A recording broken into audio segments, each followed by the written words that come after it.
কই শ্বশুর শ্বশুর কোথায় আছেন তোমরা বাইরে এই যে তোমার জন্য আমরা 1 ব্যাগ টাকা নিয়ে আসি আই 1 বছর ধরে আমরা এই দিনটা তো ওয়েট করেছি আর তোমার শর্ত মতো 1 ব্যাগ আমরা টাকা ফুল করে নিয়ে আসি দেখো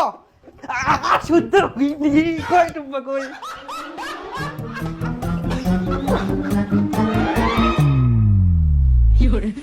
দিন কি শেষ করে সোজা তোমার শ্বশুর বাড়িতে চলে এসো।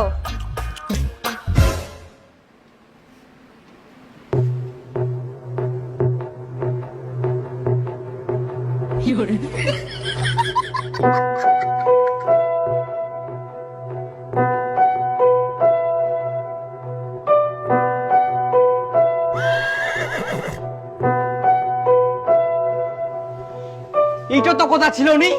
না মানে ওর বিয়া হয়ে গেল আর কি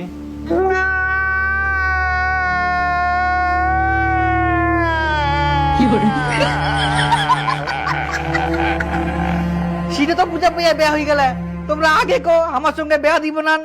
এটা শর্ত রাখার কি দরকার ছিল আমরা কত কষ্ট করি 1 বছরের মধ্যে 1 ব্যাগ টাকা কামাই করে নিয়ে আসিল আর তোমরা সেই মর্যাদাটা রাখেননি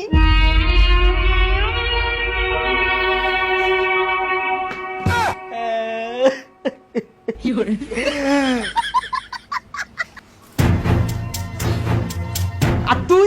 তুই তো কয়ালু বলে সারা জীবন মর্জনে থাকে পারবো আর একটু বছর অপেক্ষা করে পারলো নি আচ্ছা ছেলেটা কি করে পুলিশের চাকরি করে। ওরে বাবা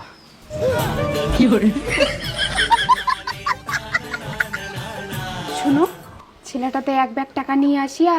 তাহলে কি একটা অফার দেওয়া যায় নাকি? শুনো একটা কথা কবা চাচ্ছি ক টুম্পার তো বিয়া হয়ে গেলে এখন তো আর কিছু করা পারবো নাই তে তোমার জন্য একটা প্রস্তাব ছে কি প্রস্তাব আমার তো আর একটা বিটি ছে চাঁদনি ওকে বিয়া করবেন একদিক থাকি ভালোই হবে টুম্পার থাকি তো মোক চাঁদনিকে ভালো লাগে কিন্তু ওই ছেলেটা সেটা আমরা দেখে নেব তোমাকে চিন্তা করবা হবে না।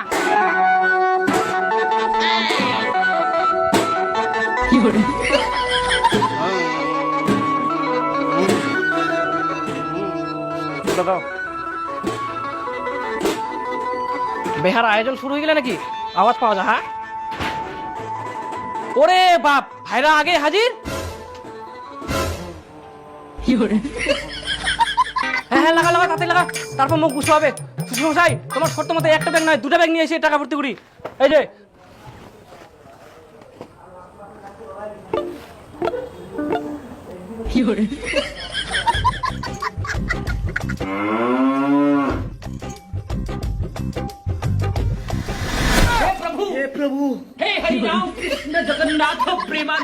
কি ব্যাপার চাঁদনির সঙ্গে বিয়ে হচ্ছে কেন তোমরা চিন্তা করেন না তোমরা 2 ব্যাগ টাকা নিয়ে আনতো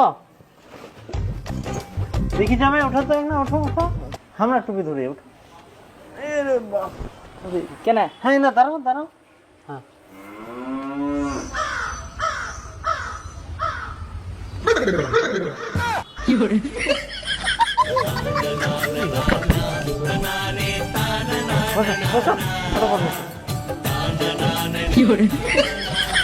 তোমরা বসো না বসো হ্যাঁ পুরোহিত মশাই চালু করে দাও ফটাফট বের দাও আর আমার কি হবে তোমরা খাওয়া দাওয়া করে যান তাহলে আমার টাকার ব্যাগটা ওলা বেহাত খরচা হয়ে গেলে বেশি করে খাই যান